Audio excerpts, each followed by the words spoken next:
అనుకున్నాడు కదా, దేవోభూత్వా దేవం యజేత్. ఏ దేవత మనం పూజ చేస్తున్నామో, ఆరాధన చేస్తున్నామో, జపం చేస్తున్నామో ఆ దేవతా స్వరూపమై చేయాలని ఉన్నది కదా.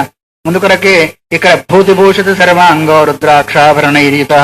శరీరం అంతా కూడా అన్ని అంగాల యందు విభూతిని ధరించాడు, రుద్రాక్షను కూడా ధరించాడు. ధరించి గోదావరి గౌతమి సింధు సంభవై అభిషించ జలై పుణ్యై. పుణ్యమైన గోదావరి. గోదావరి అంటే పుణ్య నదులు అంటే కూడా అంతే చెప్పారు కదా. గోదావరి, కృష్ణ, గంగా, యమున, సరస్వతి ఇవన్నీ కూడా పుణ్య నదులు. ఒకవేళ ఉచ్చరించిన గంగా గంగేతి యోపుయాత్ యోజనానాం శతైరపి అన్నారు. అనేక యోజనాల దూరం నుంచి గంగా గంగా అంటేనే పుణ్యం వస్తుంది, పవిత్ర అవుతా అన్నాడు. అందుకొరకే గోదావరి జలం కూడా చాలా పుణ్యప్రదమైంది, పుణ్యమైంది. అందుకొరకే ఇక్కడ చెప్తున్నాడు స్తూతుడు, అభిషించ జలై పుణ్యై గౌతమీ సింధు సంభవై. గౌతమి అన్న గౌతమి అని ఎందుకు వచ్చేసింది? గౌతమ మహర్షి తీసుకొచ్చారు కాబట్టి గౌతమి అని పేరు వచ్చేసింది. అలాంటి పుణ్యజలాలతో ఆ శివుడికి అభిషేకం చేశాడు. వన్యపుష్పై అర్చయిత్వా. ముందు చెప్పాడే ప్రథమాధ్యాయంలో, అడవిలో దొరికే వస్తువులే నాకు ఇష్టము, శివుడికి ఇష్టం అనే ఉద్దేశం చెప్పని ఆ వన్య పుష్పాల చేతిని అర్చన కూడా చేశారు. తద్వత్ వన్య ఫలైరపి. ఆ అడవిలో దొరికే ఫలాలు నైవేద్యం పెట్టాడు, పుష్పాలతో పూజ చేశాడు, ఆ జలంతోనే అభిషేకం చేశాడు. చూసారా ఎంత చక్కటి వాతావరణమో. అరణ్యంలో దొరికే ఫలాలు, అరణ్యంలో దొరికే పుష్పాలు, మరి నదిలో దొరికే నది స్నానము, ఆ నది యొక్క అభిషేకము మనం కూడా చేసినట్లయితే ఎంత బాగుంటుందో అనిపిస్తుంది. కానీ అలాంటి ధైర్యము మరి ఉత్సాహం మనలో కలగాలి కదా. కాబట్టి వన్య పుష్పాలకు వన్య ఫలాలకు ఏమైనా డబ్బు కావాలా? అక్కడ దొరికింది అక్కడక్కడే తీసుకుని చేశాడు. అంతేకాకుండా భస్మచ్చన్నో భస్మశాయి. భస్మంతా లేపనం చేసుకున్నాడు, భస్మంలోనే నిద్రిస్తూ ఉన్నాడు. వ్యాఘ్ర చర్మ అసనే స్థిత. పులి చర్మంలో కూర్చున్నాడు. నాం సహస్రం జపన్ నక్తం దివం అనన్యధీహి. శివసహస్రనామాన్ని మరి ఆయన చెప్పాడు అగస్త్యుడు. రాత్రింబవళ్ళు కూడా జపం చేయమన్నాడు కదా. అట్లాగే భస్మశాయి భస్మచ్చన్నుడై, భస్మాన్ని ధరించిన వాడై, ద్రాక్షను ధరించిన వాడై అభిషేకం చేసి శివసహస్రనామాన్ని రాత్రింపగళ్ళు కూడా జపం చేశాడు. ఎలా చేశాడు? ఆయన ఆహారం ఏంటిది? మాసమేకం ఫలాహారో మాసం పర్నాశన స్థిత, మాసమేకం జలాహారో మాసంచ పవనాశన. ఆహారం చాలా ముఖ్యమైనది అన్నాడు. ఎందుకంటే యతయ శుద్ధ సత్వా, శుద్ధ సాత్విక స్వభావం ఉన్నప్పుడే దివ్యమైన శక్తి ఏర్పడేదానికి. అందుకొరకే రాజసిక తామసిక ఆహారం తిన్నారనుకోండి, అనుష్ఠానం చేసే వాళ్ళకి ఏమవుతుంది? నిద్ర వస్తుంది, కానీ అతను సాధన చెయ్యలేడు. అందుకొరకు శుద్ధ సాత్విక ఆహారం ఏంటిది? పండ్లు, పాలు, శుద్ధ సాత్వికం. అయితే అవి కూడా ఎక్కువ తింటే నిద్రే. మళ్ళీ ఎంత కావాలో యుక్తాహార విహారస్తే అన్నారు కదా. అసలు ఎంత కావాలో అంత తీసుకున్నవాడు. ఇక్కడ రాముడు ఏం చేస్తున్నాడు? మాసమేకం ఫలాహారో. ఒక మాసం అంతా పండ్లనే ఆహారంగా తీసుకున్నవాడు. రెండో మాసం పర్ణాశన స్థిత. రెండో మాసంలోనో ఆకలి తిన్నాడు. మూడో మాసంలో జలం నీళ్ళే తాగాడు. నాలుగో మాసంలో ఏం తీసుకోకుండా పవనాశన. మనం ఉండగలుగుతామే ఇంటిది. ఏమైనా కొంచెం ఆహారం తీసుకొని చేయాలంటేనే ఇది కలియుగమో ఆకలి యుగమో. మొత్తానికి ఆకలిస్తుంది అంటాం ఎన్నిసార్లు తిన్నప్పటికీ. సోమవారమో శుక్రవారమో ఏకాదశో మరి ఏదైనా పుణ్యదినం వస్తే ఉపవాసం ఉంటే అప్పటికి ఉప్మాలు అని పడిపోతా ఉంటాయి, నీరసంగా ఉంటాయి. కానీ దేనికి సంబంధించిన విధి విధానం దాన్ని అనుసరించినప్పుడే మనకు దానిలో ఒక దివ్యమైన శక్తి, భక్తి కూడా ఏర్పడుతుంది. మరి రామునంతటి వాడు దైవస్వరూపుడు అయినప్పటికీ మానమాత్రుడుగా ఇప్పుడు ప్రవర్తిస్తున్నాడు. కాబట్టి ఒక మాసమేమో పలహారం తీసుకున్నాడు, ఒక మాసమేమో ఆకులే తిన్నాడు, ఫలాలు లేవేమో లేవు. ఒక మాసమేమో జలాన్ని మాత్రమే తీసుకున్నాడు, ఇంకో మాసం ఏం తీసుకోవాలి? పవనాశన. శాంత దాంత ప్రసన్నాత్మ ధ్యాయన్నేవం మహేశ్వరం. శాంతుడు అంటే శమము, దాంతుడు అంటే దమము. అంటే అంతరింద్రియాలను బహిరంగాన్ని నిగ్రహించిన వాడే ప్రసన్నాత్మ. ఈ విధంగా ఎప్పుడైతే నిగ్రహింపబడిందో, ఆచరణ జరుగుతుందో, అనుష్ఠానం జరుగుతుందో, తన యొక్క మనసు కూడా ప్రసన్నంగా ఉంది. ధ్యాయన్నేవం మహేశ్వరం. ఈ విధంగా పరమేశ్వరుని ధ్యానం చేస్తున్నాడు. అయితే ఆ ధ్యానం చేసేప్పుడు భ్రమధ్యంలో గాని, హృదయ కమలంలో గాని ఆ పరమేశ్వరుడు ఈ విధంగా. అందుకొరకే మనకు జపానికి కానీ పూజ జ్ఞానం ధ్యాన శ్లోకం చెప్తాను చూడండి. ఇలాగున్నాడు పరమేశ్వరుడు, ఇలాంటివన్నీ నేను ధ్యానం చేస్తున్నాను అనే భావన చేత. అట్లాగే రామచంద్రమూర్తి కూడా పరమశివుని ఏ విధంగా భావిస్తున్నాడు ఆ ధ్యానం చేసేప్పుడు? హృత్పంకజే సమాసీనం ఉమాదేహ దదారిణం. హృదయ కమలంలో వచ్చి ఆయన కూర్చున్నాడు. ఉమాదేహార్థధారిణం, సగం శరీరం ఉమాదేవి పార్వతీదేవి, సగం శరీరం అంటే అర్ధనారీశ్వరుడుగా ఆయన భావన చేశాడు. చతుర్భుజం త్రినయనం, 4 భుజాలు కలిగి ఉన్నాడు, 3 కన్నులు కలిగి ఉన్నాడు. విద్యుత్పుంగ జటాధరం, విద్యుత్పుంగ అంటే ఆకాశంలో మెరిచే మెరుపెట్లాగుంటుందో అలాంటి జడలు కలిగిన వాడు. కోటి సూర్య ప్రతీకాశం చంద్రకోటి శీతలం, కోటి సూర్యులు, అనేక కోట్ల సూర్యులు ఒకేసారి ఉదయించినట్టయితే ఎట్లా ఇది ప్రకాశం ఉంటుందో అలాంటి ప్రకాశం కలిగిన అయితే అంత వేడుందా? లే. కోటి చంద్ర సుశీతలం, అంత ప్రకాశము. మళ్ళీ కోటి చంద్రులు ఉదయించినట్టయితే ఎలాంటి చల్లదనం ఉంటుందో అలాంటి చల్లదనం కలిగిన వాడని తన హృదయంలో, తన మనస్సులో భావిస్తున్నాడు శివుణ్ణి. సర్వాభరణ సంయుక్తం నాగయజ్ఞోపవీతం, సమస్త అవయవలయందు ఆభరణాలు ఏంటి? ఆయనకి పాములే ఆభరణాలు. నాగయజ్ఞోపవీతనం, నాగపామునే యజ్ఞోపవీతంగా ధరించాడు. వ్యాఘ్ర చర్మాంబరధరం వరదాభయధారిణం, ధరించింది ఏంటి ఆయన? అసలు దిగంబరే కదా ఆయనకి.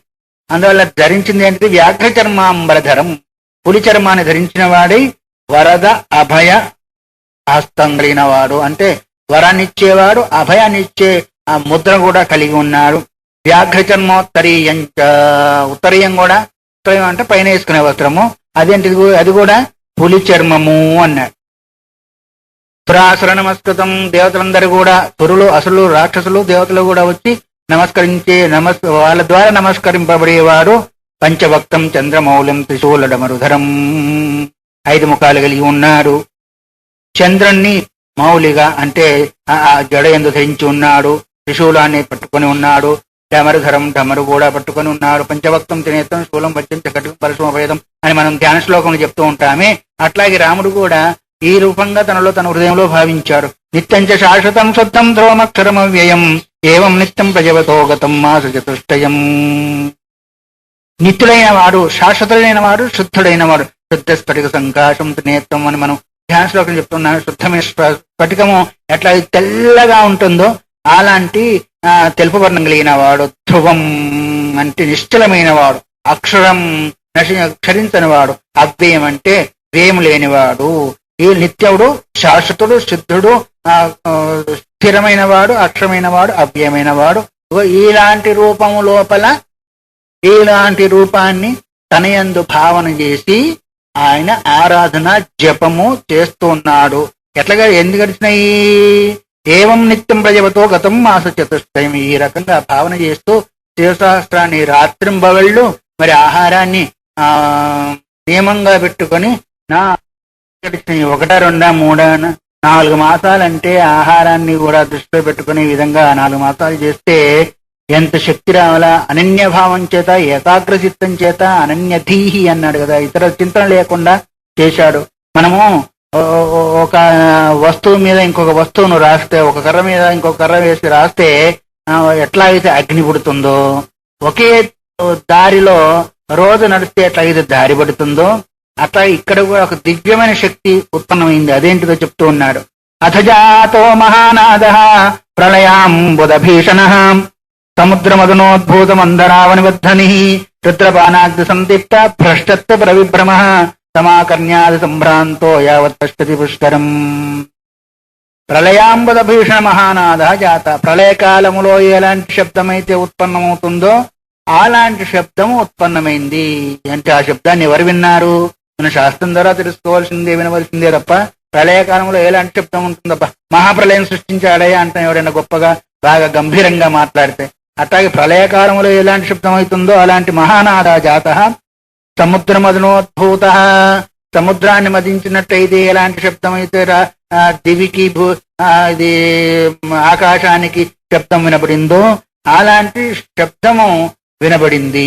రుద్రబాణ అగ్ని సందీప్త భ్రష్ట త్రిపుర విభ్రమ, త్రిపుర సంహారం చేసేదాని సమయం లోపల శబ్దము లేదు, తేజస్సు రుద్రుని యొక్క బాణాగ్ని చేత సందీప్తమైన త్రిపురాసురు సమయంలో ఎట్లాగైతే శబ్దము ఆ ప్రకాశం ఏర్పడిందో, ఒకటి శబ్దము, రెండవదేమో ప్రకాశం కూడా ఏర్పడ్డాయి. ఆ విధంగా తమాకర్ణ్యాధ సంప్రాంతో యావత్ పశ్చిరం. ఎప్పుడైతే ఆ శబ్దం విన్నాడో, ఆ తేజస్సును చూశాడో సంభ్రాంతుడయ్యాడు. భ్రాంతి వేరు, సంభ్రాంతి వేరు. భ్రాంతి అంటే సామాన్యమైంది, సంభ్రాంతి అంటే అలాంటి శబ్దము ఎప్పుడు విన్నది కాదు కాబట్టి ఇక తను తానే మర్చిపోయే అంత భ్రమ కలిగింది. తర్వాత ఆ యొక్క స్థానాన్నంతా కూడా పుష్కర స్థానాన్ని లేదా గోదావరి తీరం అంతా కూడా చూస్తూ ఉన్నాడు. తావదేవ మహాతేజో రామస్య పురో ద్విజా తేజసా తేన సంభ్రాంతో నా పశ్యతి దిశో దిశ. అంతలోకి ఆ శబ్దమే కాకుండా మహా తేజస్సు రామునికి ముందు వచ్చేసేసింది. ఆ తేజస్సు ఎప్పుడైతేందో ఇంకా సంభ్రాంత నా పశ్యతి దిశో దిశ ఒకటం శబ్దం మహాభీకరంగా వచ్చేసింది. తేజస్సు కూడా చాలా కళ్ళు మూసుకుపోయేంతగా తేజస్సు కూడా వచ్చేసింది. నా పశ్యతి దిశో దిశ, దిశలంటే ఏంటో ఆయనకు కనిపించలేదు. ఏ దిశ ఎటుందో తెలియలేదు. రెండు కళ్ళు కూడా మూతపడిపోయాయి. అంధీకృతే క్షణస్తోన్నం మోహం యాతోనుపాత్మజ. కళ్ళు మూసుకుపోయిన తర్వాత అంధమైంది, ఏం చూడలేకపోతున్నాడు. శబ్దం వినబడుతుంది, తేజస్సు కూడా వచ్చేసింది. మోహం యాతోనుపాత్మజ అంధీకృతే క్షణ. చూడాలంటే కళ్ళు కనిపించడం లేదు, మోహం కలిగింది. కలిగి ఏం చేస్తున్నారు? విచింత తర్కయామాత దైత్యమాయాం చేసే. ఇదంతా కూడా ఇదంటారే పరీక్ష అంటారే. చదివే వాళ్ళక పరీక్ష, తిరిగే వాళ్ళక? తిరిగే వాళ్ళకి ఎవరు పరీక్ష తీసుకోరు. పరీక్ష అంటే అర్థం ఏంటిది? సంవత్సరం పొడుగుత చక్కగా చదివినాడా లేడా అని తెలుసుకునే దాని కొరకు అక్కడక్కడ ప్రశ్నలు ఇస్తే దానికి సరి అయిన సమాధానం రాస్తే దానిలో ఉత్తీర్ణుడవుతారని. అట్లాగే సాధకుడికి పరీక్ష ఏంటిది అంటే ఒక తనకి భరించరాని బాధనో లేదు ఇంకో విషయం వచ్చేస్తే దానిలో తట్టుకొని ఉంటే అప్పుడు కానీ భగవద్ అనుగ్రహం కలుగుతుంది. ఇక్కడ కూడా ఇది పరీక్షనా లేకపోతే దైత్యమాయాం దిజేశ్వర తర్కయామాత. ఒకవేళ తపస్సు చేస్తా ఉంటే విఘ్నం కలిగ చేసేదాని కొరకు మరి ఈ రాక్షసాదులంతా కూడా మాయ చేత ఏమైనా చేస్తున్నాడని తనలో తాను వితరుతుంది. ఎందుకంటే ఆ తేజస్సు చేత కళ్ళు కనిపించకుంటున్నాయి కాబట్టి, మరి చూడలేకపోతున్నాయి కాబట్టి ఇంకా తనలో తాను అనుకోవాల్సిందే తప్ప బయట కనిపించే అవకాశం లేదు కదా. రాక్షస మాయగా భావించాడు.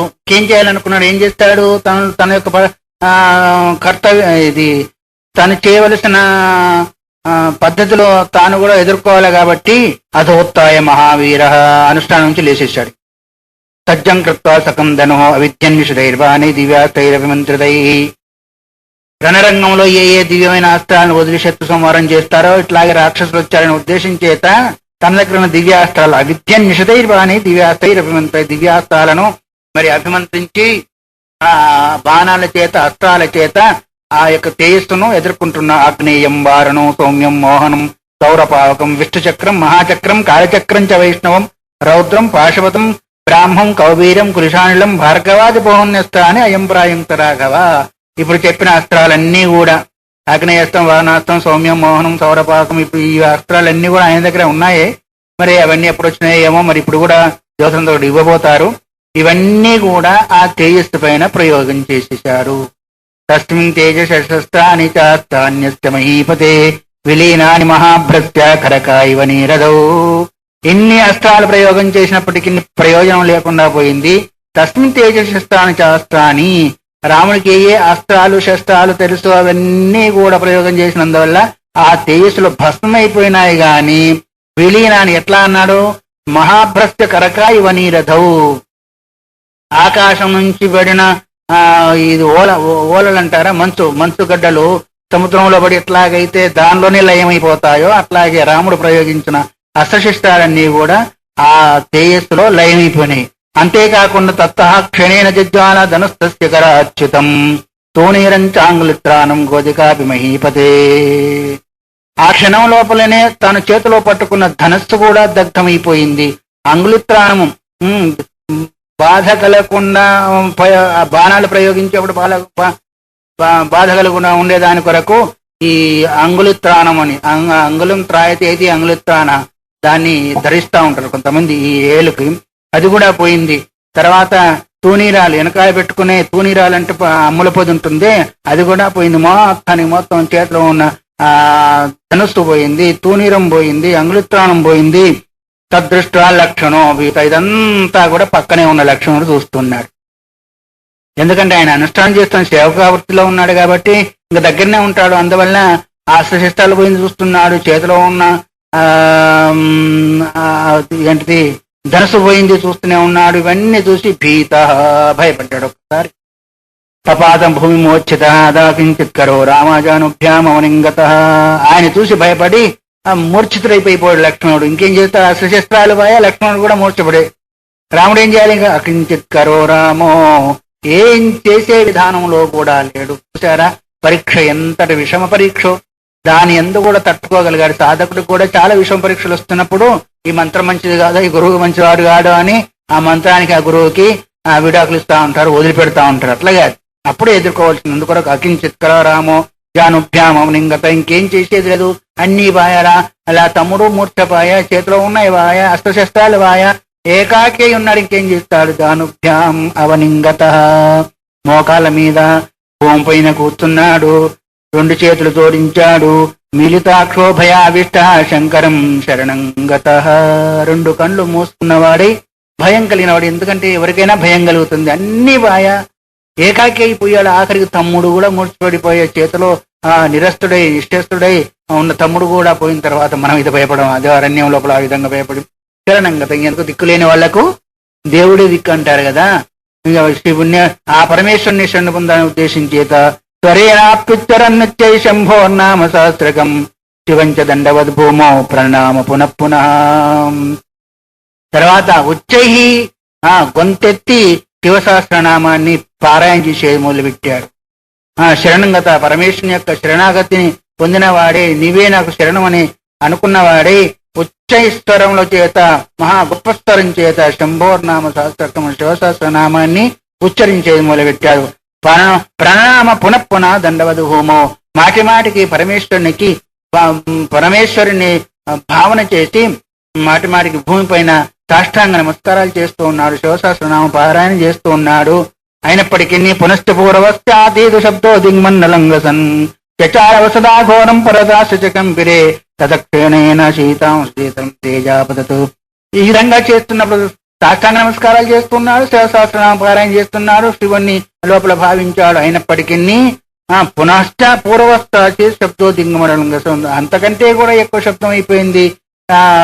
దశ దిశ 10 దిశలందు కూడా దిగ్మండలం గ్రసన్, మొత్తము ఈ దిశలంతా కూడా మింగివేస్తుందా ఆ శబ్దం అనే భావం చేత అలాంటి శబ్దం. చచార వసుద, భూమి కంపించింది. పర్వతాశ్చ కంపిరే, పర్వతాలన్నీ కూడా కంపించి పోతూ ఉన్నాయి. ఇంకా ఎంతటి పరిస్థితి చూడండి. ఆ తేజస్సు కాకుండా అస్త్రాలబాయ శస్త్రాలబాయ అంతకంటకమైన ఘోర శబ్దము ఈయన చేస్తున్నాడు. ఇంకా పర్వతాలు కంపించాయి, అంటే భూదేవి కూడా కదిలిపోతూ ఉంది.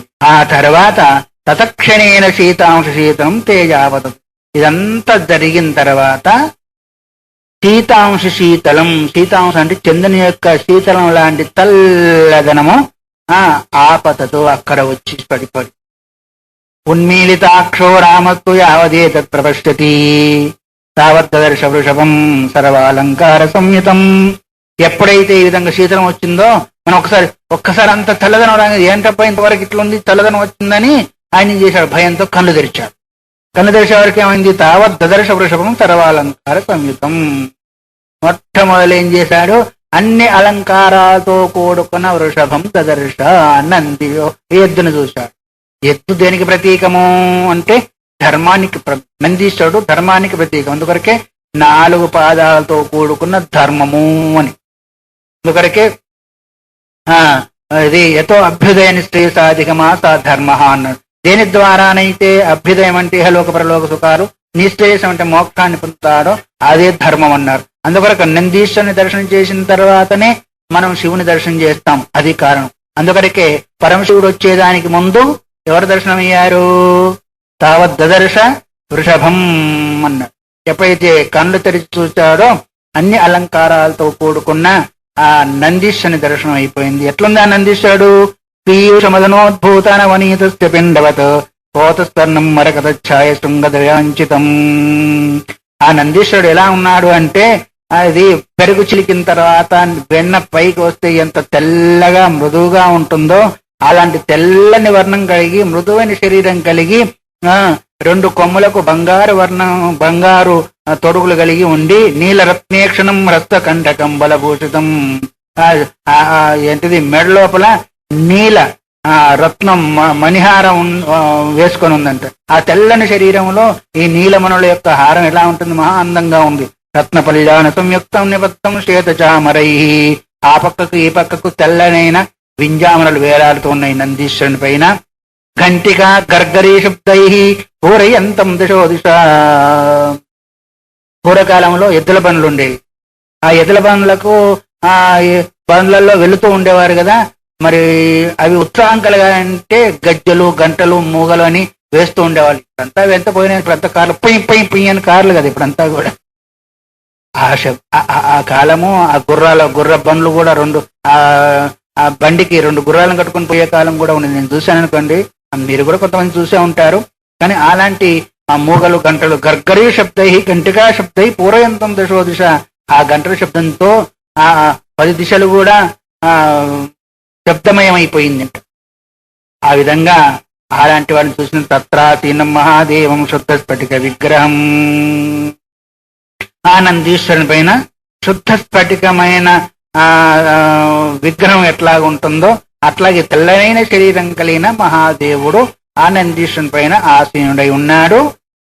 ఎట్లా ఉన్నాడు? కోటి సూర్య ప్రతీకాశం కోటి శీతాంశు శీతలం. ఎట్లాగైతే రాముడు అనుష్ఠానం చేసేప్పుడు తన మనసులో భావించాడో అదే ప్రకారంగా ఇప్పుడు దర్శనమిచ్చాడు. ఎట్లా భావన చేశాడు ఆయన? కోటి సూర్యుల యొక్క ప్రకాశము, కోటి చంద్రుల యొక్క శీతలము, మరి వ్యాఘ్ర చర్మాన్ని ధరించిన వాడు, నాయజ్ఞోపదం ధరించిన వాడు, అన్ని అలంకారాలతో కూడుకున్నాడు. విద్యుత్ భంగ జటాధరం అంటే మెరుపు తీగల వంటి జడలు కలిగిన వాడు, నీలకంఠం కలిగిన వాడు, వ్యాఘ్ర చర్మాన్ని కటివస్త్రంగా ఉత్తరీయంగా ధరించిన వాడు, చంద్రశేఖరుడైన వాడు, నానా విధాయుద్భాసి దశబాహం త్రిలోచనం. నానా ఆయుధాలు కలిగి 10 చేతులు కలిగి 3 కన్నులు కలిగి యువానం పురుష శ్రేష్టం సచ్చిదానంద విగ్రహం. మంచి యువావస్థలో ఉన్నాడు. ముసలితనం కూడా కాదు, పసిపిల్లవాడు కాదు, మంచి యువావస్థలో ఉండి పురుష శ్రేష్టం ఉత్తమ పురుషస్తన్య అన్నారు కదా. పురుష శ్రేష్ఠుడై సచ్చిదానంద విగ్రహం. అసలు వాస్తవికంగా ఆయనకు ఒక రూపం అంటూ లేదు. సద్రూపము చిద్రూపము ఆనంద రూపమే విగ్రహంగా కలిగిన వాడు. అలాంటి సచ్చిదానంద స్వరూపుడై పురుష శ్రేష్ఠుడై యువకుడై 3 కన్నులు కలిగి దశబాహులు 10 చేతులు కలిగి రకరకాలైన ఆయుధాలు ధరించిన వాడు. అలాంటి పరమేశ్వరుణ్ణి తత్రైవచ సుఖాసీనాం పూర్ణచంద్ర నిభాణాం. అక్కడే ఆనందీశ్వరుని పైనే సుఖంగా ఆసీనురాలై పూర్ణచంద్ర నిభాణనాం. పూర్ణిమ రోజు చంద్రుని యొక్క ప్రకాశము ఎట్లా అయితే ఆహ్లాదంగా ఉంటుందో అలాంటి ఆహ్లాదం కలిగిన ముఖం కలిగి సమస్త ముక్తాభరణ సంయుక్తాం రాత్రిం తారాంచితామివ. ముక్తాభరణ సంయుక్తాం ముత్యాల యొక్క హారాన్ని కలిగి ఆమె కూడా తెల్లని మరకత ప్రభాం మరకతమని ఎట్లాగైతే ఉంటుందో అలాంటి ప్రభ కలిగి ఏంటిది ముత్యాల హారాన్ని ధరించింది అయి రాత్రిం తారాంచితామివ. రాత్రిపూట తారలు ఎట్లాగైతే కలిగి ఉంటాయో అలాంటి ఎట్లాగా ఆకాశంలో నక్షత్రాలు ఎట్లాగైతే ప్రకాశిస్తూ ఉంటాయో అట్లాగే అమ్మవారి మేడలో తారలు ప్రకాశించినట్టుగా ముత్యాల హారం ప్రకాశిస్తూ ఉంటుంది. విశాలమైన వక్షస్థలం కలిగి భారం కలిగిన స్నాలు కలిగి సరసస్తంశయాష్ట మధ్య దేశాంతరం వరం.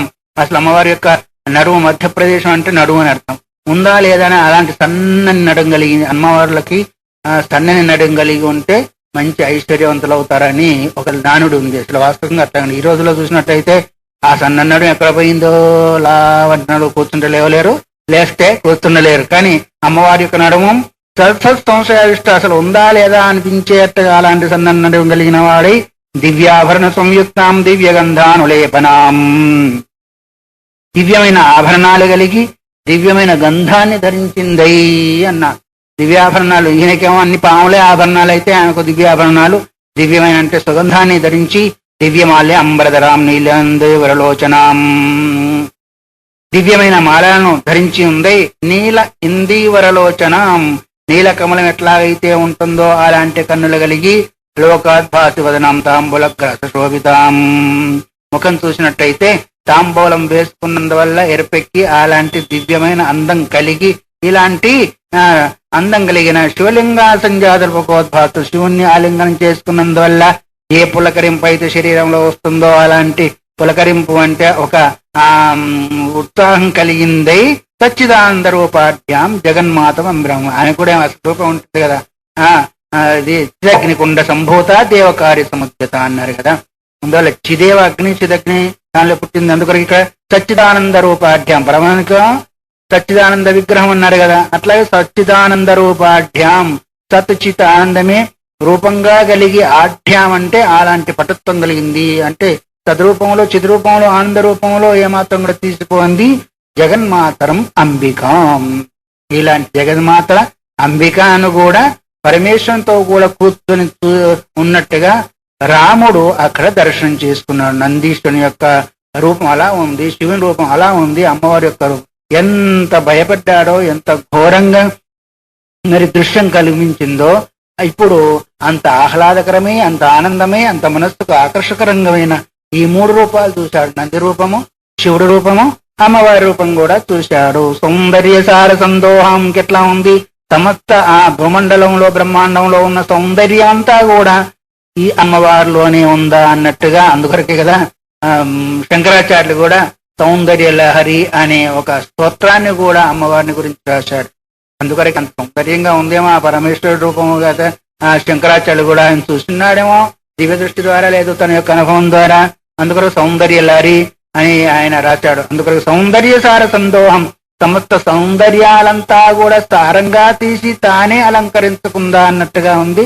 దదర్శ రఘునందన, ఇలాంటి రూపంతో కోలుకున్న అమ్మవారిని కూడా రఘునందనుడు అంటే రామచంద్రమూర్తి దర్శించాడు. చూసారా ఎంత దివ్యమైన సన్నివేశము. ఆ అనుష్ఠానం ఏంటి, ఆ అనుష్ఠానంలో శక్తి ఏంటి అంటే ఆ అనుష్ఠానం యొక్క శక్తి స్వరూపమే ఇలాంటి దివ్య సన్నివేశాన్ని చేకూర్చింది. అంతేకాకుండా వాళ్ళు ఒకరే వచ్చారా, రాజు పోతా ఉంటే గనక పరివారం పోయినట్టుగా పరమశివుడు అమ్మవారు వస్తా ఉంటే వాళ్ళ పరివారం కూడా వచ్చింది. ఏంటిది, స్వస్వాహన సంయుక్తాన్ నానాయుధల సత్కరాన్ బృహద్రథంతరాదీని సామాని పరిగాయత. వాళ్ళ యొక్క వాహనాలెందు కూర్చొని బృహద్రథాంతరాన్ని సామగానంతా కూడా చేస్తూ వాళ్ళ కాంతలతో కూడుకొని దిక్పాలాన్ పరితస్థితాన్, దిక్పాలకులు వచ్చారు. ఆ తర్వాత దేవతలందరూ కూడా బయలుదేరారు. వాళ్ళ వాహనాలు, వాళ్ళ కాంతలు, వాళ్ళ యొక్క మరి గానం చేసే గానాలతో కూడుకుండే మొట్టమొదటి ఎవరు వచ్చారు, అగ్రగం గరుడారూఢం శంకర చక్ర గదాధరం. మొట్టమొదటి ఎవరు వచ్చారు అంటే అగ్రగం గరుడారూఢం, గరుడ వాహనారూఢుడై శంఖాని చక్రాన్ని గదను కూడా ధరించిన వాడై కాలాంబుద ప్రతీకాశం విద్యుత్ కాంతాశ్రయాయుతం. ఇది కాలాంబుద ప్రకాశం అంటే మేఘవర్ణం కలిగిన వాడై విద్యుత్ కాంతి కలిగిన వాడి, మేఘవర్ణం కలిగినప్పటికీ కాంతి శ్రీయాయుతం, ఆ లక్ష్మీదేవితో కూడుకొని మరి శంఖము చక్రము గదను ధరించిన వాడి ఆ మొట్టమొదలు ఎవరు వచ్చారు, గరుడారూఢుడైన విష్ణుమూర్తి వచ్చాడు. ఇక్కడ ఆరాధన చేసేవారు ఎవరు, రాముడు. అయితే ఇప్పుడు మానవ మాత్రం ఒక అంశం అయింది, వాస్తవిక నారాయణమూర్తి వచ్చాడంటే ఆయనే, ఈయన ఆయనే. అందువల్ల శివస్థ హృదయం విష్ణు, విష్ణుస్థ హృదయం శివ అన్నారు కదా స్కందోపనిషత్తులు. అట్లాగే మరి శివుడు వచ్చిన తర్వాత గరుడారూఢుడై అమ్మవారితో కూడా, లక్ష్మీదేవి అమ్మవారితో కూడా ఎవరొచ్చారు, మొట్టమొదలు ఎవరు విష్ణుమూర్తి వచ్చారు. ఎట్లా వచ్చారు, జపంతమేక మనస రుద్రాధ్యాయం జనార్దనం. ఏక మనస అంటే అనన్య మనస్కలతో రుద్రాధ్యం నమస్తే రుద్రమన్యవతో తైషవే నమః అనే ఈ రుద్రాన్ని జపం చేస్తూ జనార్దనుడు అంటే విష్ణుమూర్తి వచ్చాడు. తర్వాత పశ్చాచ్చతుర్ముఖం దేవం బ్రహ్మాణం హంసవాహనం చతుర్వక్తైశ్చతుర్వేద రుద్ర సూక్తైర్మహేశ్వరం సువంతం భారతీయుక్తం దీర్ఘకోత్తం జటాధరం. తర్వాత చతుర్ముఖం దేవం, 4 తలకాయల పాము. ఎవరైనా బ్రహ్మదేవుడు. ఎట్లా ఉన్నాడు, హంసవాహనం బ్రహ్మానం, హంసవాహనారుడైన అంతా కూడా తెలిపే. ఎందుకంటే జ్ఞానస్వరూపుడు, జ్ఞానాన్ని వేదము జ్ఞానరాశి కాబట్టి ఆయన ముఖాలు 4 ముఖాలే 4 వేదాలు. హంసవాహనుడై చతుర్భక్తై చతుర్వేద రుద్ర సూక్తై, రుద్ర సూక్తాలు 4 వేదాలతో కూడా పారాయణ చేస్తూ సువంతం భారతీయుక్తం, 4 వేద పారాయణలో గడిగిన రుద్ర సూక్తాలను స్తుతి చేస్తూ భారతీయుక్తం అంటే అమ్మవారు సరస్వతి దేవితో కూడా దీర్ఘకూర్చం జటాధరం, దీర్ఘమైన పొడవైన జడలు కలిగిన ఆ బ్రహ్మదేవుడు కూడా వచ్చాడు.